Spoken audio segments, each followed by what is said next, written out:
Entrevistar um serial killer não é uma tarefa para qualquer um.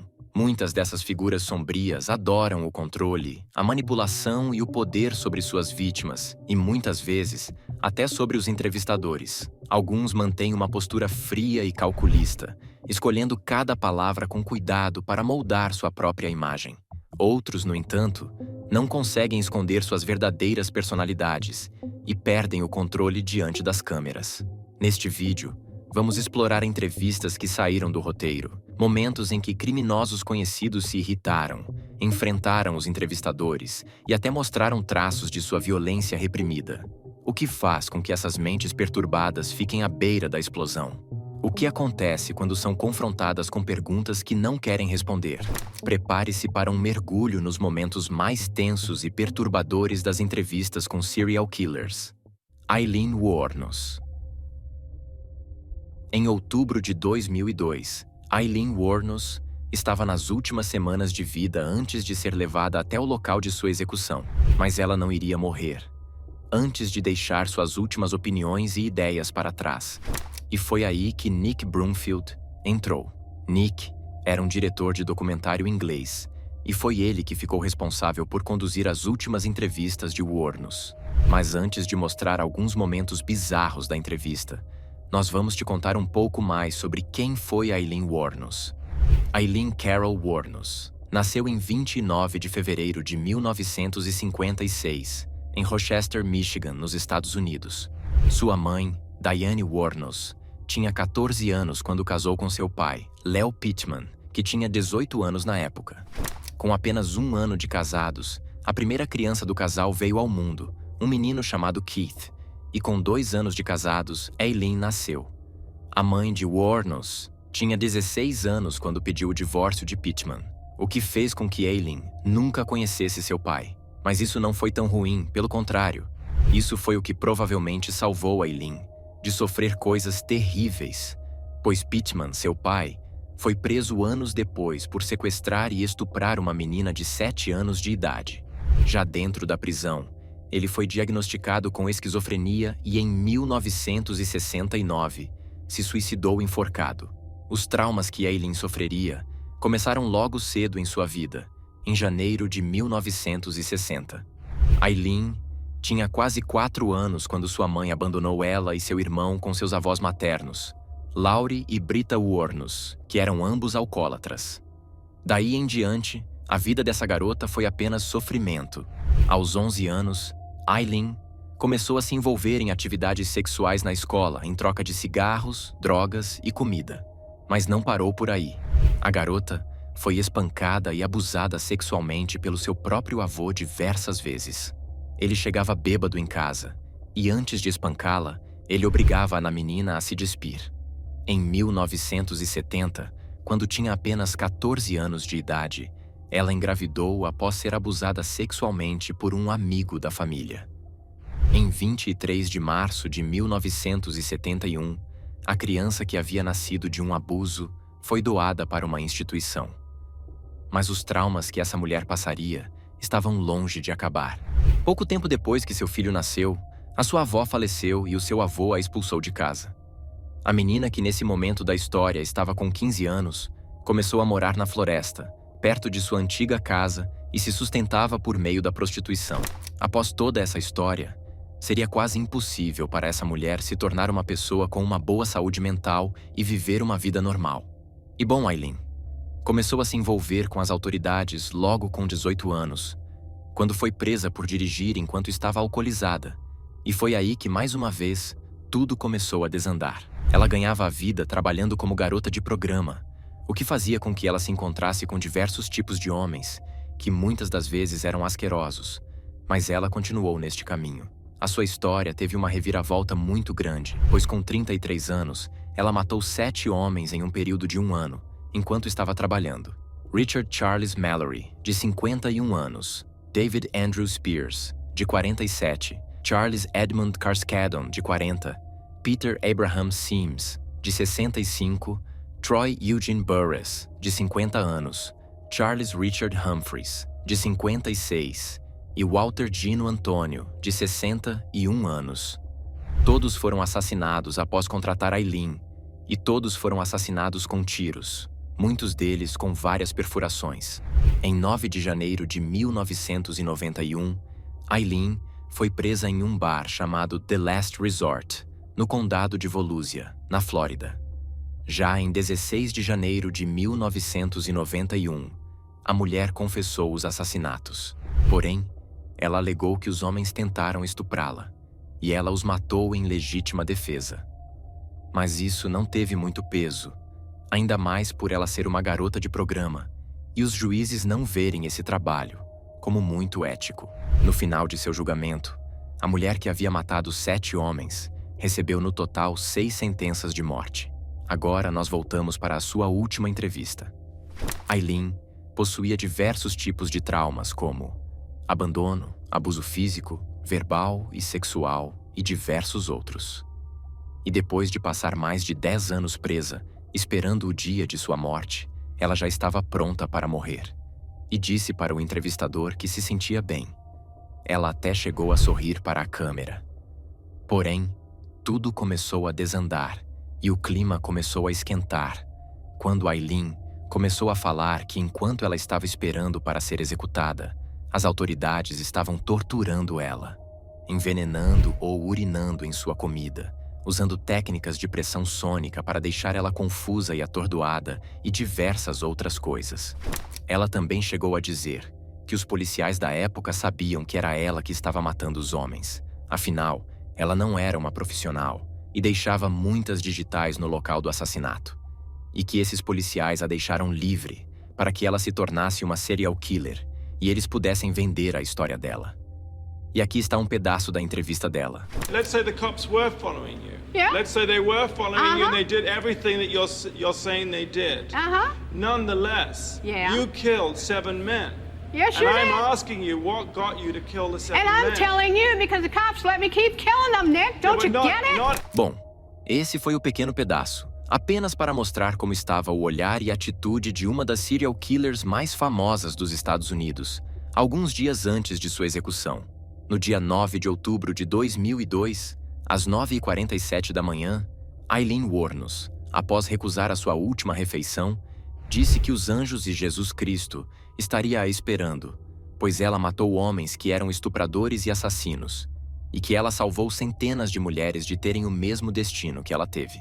Após sua morte, o corpo dela foi cremado e as suas cinzas foram espalhadas sob uma árvore em sua terra natal, pela amiga de infância, uma mulher chamada Dawn Botkins.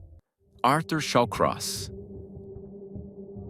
Arthur John Shawcross nasceu em Kittery, Maine, nos Estados Unidos, e logo na sua infância teve um trauma que provavelmente mudou a sua mente para sempre. Quando ele tinha apenas 7 anos, sua própria mãe começou a abusar sexualmente dele. Ela fazia sexo oral enquanto ele estava deitado, e por ser muito novo, Shawcross não entendia que aquilo era algo terrível e que não deveria estar acontecendo. Conforme ele foi crescendo, a realidade dele era aquela. Então, não muito tempo depois, ele começou a ter relações sexuais com a sua própria irmã. Shawcross se tornou o valentão da escola. Ele praticava bullying com diversos colegas e sempre era violento. Anos se passaram, e em abril de 1967, aos 21 anos, ele foi convocado para o Exército dos Estados Unidos. Nessa época, ele se divorciou de sua primeira esposa e desistiu de seus direitos sobre seu filho de 18 meses, a quem nunca mais viu.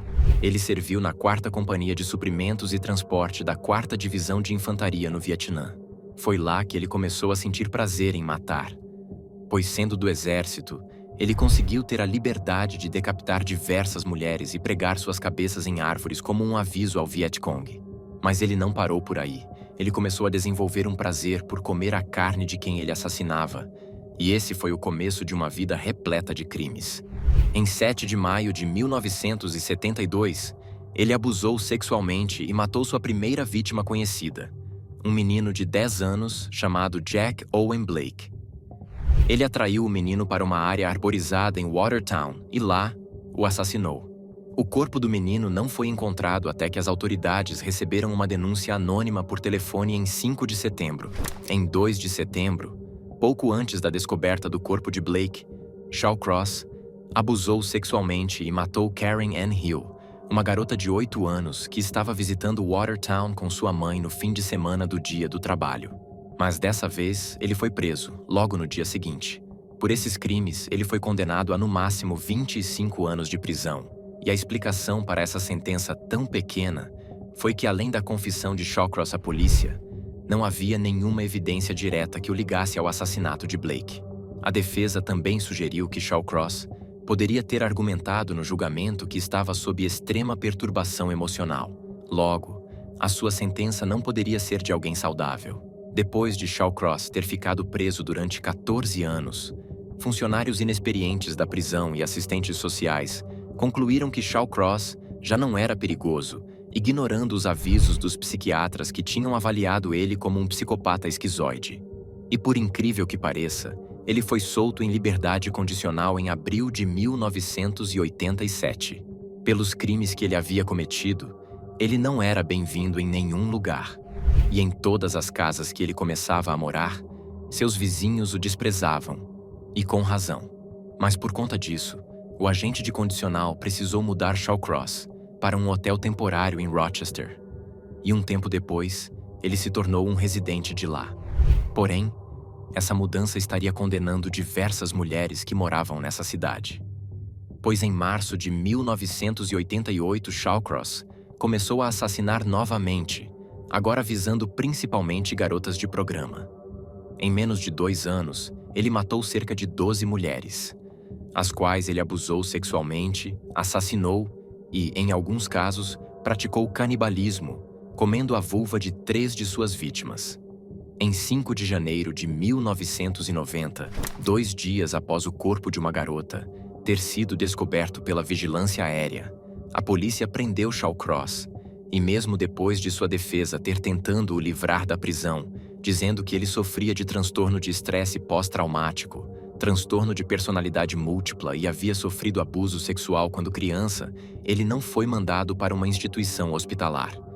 Ele foi direto para a prisão, onde passou o restante de seus dias pagando pelos crimes que cometeu. Já em uma de suas últimas entrevistas que foram filmadas, o entrevistador tocou em um assunto que para Shawcross era proibido: os seus 2 primeiros assassinatos. As 2 crianças que ele havia abusado e assassinado em Watertown. Esse tópico, por algum motivo, era demais para o assassino em série, que, quando era questionado sobre suas vítimas, sempre se vangloriava de como havia comido suas genitais. Porém, assim que o entrevistador perguntou sobre as 2 crianças, o assassino mandou ele parar imediatamente e disse que a entrevista estava encerrada, simplesmente levantando da cadeira e indo embora.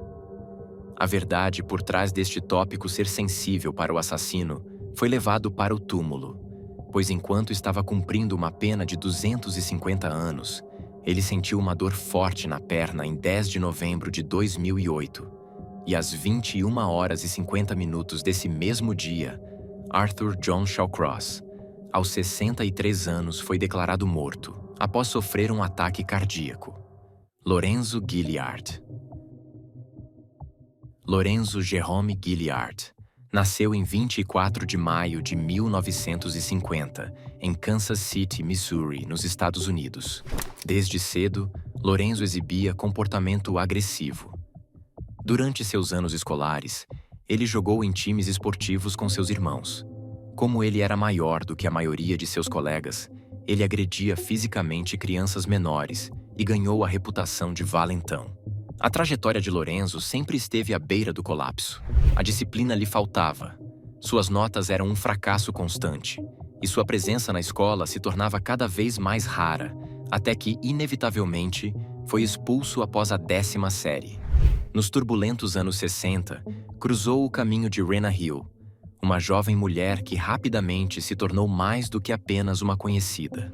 O destino selou seu vínculo em 20 de novembro de 1968, quando, diante de uma gravidez inesperada, oficializaram a união. Mas o casamento não trouxe estabilidade. Pelo contrário, foi o prenúncio de algo sombrio. A partir dali, Lorenzo mergulhou em um mundo de crimes e começou a revelar um comportamento inquietante e perturbador com as mulheres.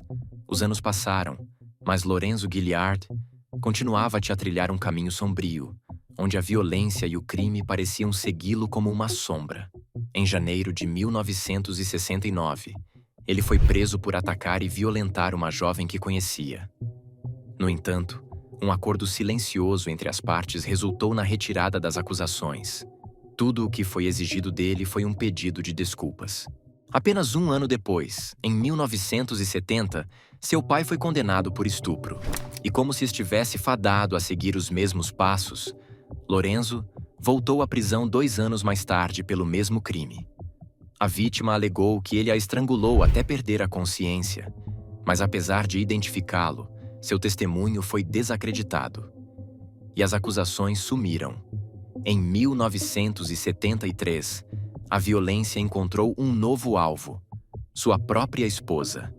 Durante anos, Rena Hill sofreu em silêncio, até finalmente denunciá-lo por agressões físicas e sexuais. Gilliard escapou com uma simples multa e um divórcio forçado. Mas sua sede de poder e dominação não cessou. No início de 1974, uma dançarina exótica o reconheceu como o homem que a violentou. Porém, mais uma vez, um acordo misterioso apagou o crime. 5 meses depois, um ato ainda mais perturbador. A vítima da vez era a filha de 13 anos de um amigo, atacada às margens do rio Missouri. Quando a garota mudou seu depoimento, a acusação de estupro desapareceu, mas Gilliard recebeu 9 meses de prisão por atos sexuais com uma menor. A liberdade lhe trouxe um novo casamento, mas como antes, a união se desfez sob o peso da violência. No final dos anos 70, Gilliard já estava em seu 3º matrimônio. Em 1979, o terror se espalhou ainda mais. Ele foi preso por atacar um jovem casal, violentando a garota e ameaçando matar seu noivo. Apesar de ser identificado, o júri o absolveu, alegando falta de provas. Poucos meses depois, sua 3ª esposa também sentiu sua fúria. Mesmo após quebrar os dentes da mulher e atacá-la com um picador de gelo, ele recebeu apenas liberdade condicional. Os anos 80 o viram entrar e sair da prisão como se fosse sua segunda casa. Em 1983, foi novamente libertado, apenas para ser preso outra vez por ameaças de bomba. Este homem parecia que queria ser preso a qualquer custo, mas de alguma maneira sempre saía da prisão. Quando ele voltou às ruas em 1985, conseguiu um emprego como lixeiro. E ali parecia um novo começo, mas os olhos da lei ainda o observavam. Em dezembro de 1987, foi interrogado como suspeito no assassinato de Sheila Ingold, de 36 anos. Coletaram seu sangue, mas sem provas concretas. Tiveram que soltá-lo e, mais uma vez, ele escapou da lei. Curiosamente, depois de 1993, não há registros de crimes cometidos por ele. Seus conhecidos falavam dele de maneira surpreendentemente positiva. Mas o passado não pode ser enterrado para sempre. Algo pairava no ar. Uma dúvida persistente, um mistério não resolvido. Foi em 2001 que uma nova esperança surgiu nos corredores da polícia de Kansas City. Com uma bolsa federal multimilionária, investigadores tiveram a chance de reabrir antigos casos que haviam sido arquivados, agora munidos da tecnologia de DNA. O que eles não esperavam era que essa iniciativa os levaria a um nome já conhecido: Lorenzo Gilliard. Ao analisarem uma amostra de sangue dele, os resultados foram inegáveis. Gilliard estava diretamente ligado a 6 assassinatos na região, incluindo o de Sheila Ingold, crime pelo qual já havia sido suspeito em 1987. Mas essa era apenas a ponta do iceberg. Com o avanço das investigações, ele também foi associado, através de evidências circunstanciais, ao assassinato de pelo menos outras 6 mulheres. Todas vítimas tinham entre 15 e 36 anos e encontraram um destino brutal. Foram estranguladas com os mais diversos objetos: meias de nylon, cadarços, fios de arame e etc. Os corpos, que foram descartados sem qualquer vestígio de remorso, surgiram nos locais mais sombrios da cidade: aterros sanitários, montes de neve, prédios abandonados, vans, campos, estacionamentos. A maioria delas era conhecida por se envolver com a prostituição, e quase todas foram encontradas parcial ou totalmente nuas, vítimas de violência sexual. No dia 16 de abril de 2004, Lorenzo Gilliard foi finalmente preso e acusado de 12 homicídios em primeiro grau. O predador que andava livre pelas ruas de Kansas City havia enfim sido desmascarado.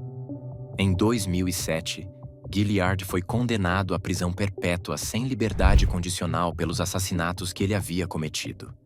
E aí, chegamos em sua entrevista em 6 de março de 2018, com um dos jornalistas mais polêmicos, o inglês Piers Morgan.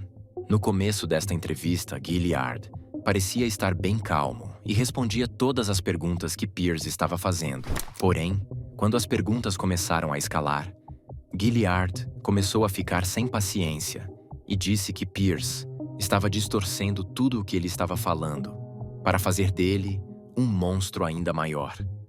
O assassino chegou a dizer que Piers era um sensacionalista que apenas queria fazer barulho e fama com a história dele.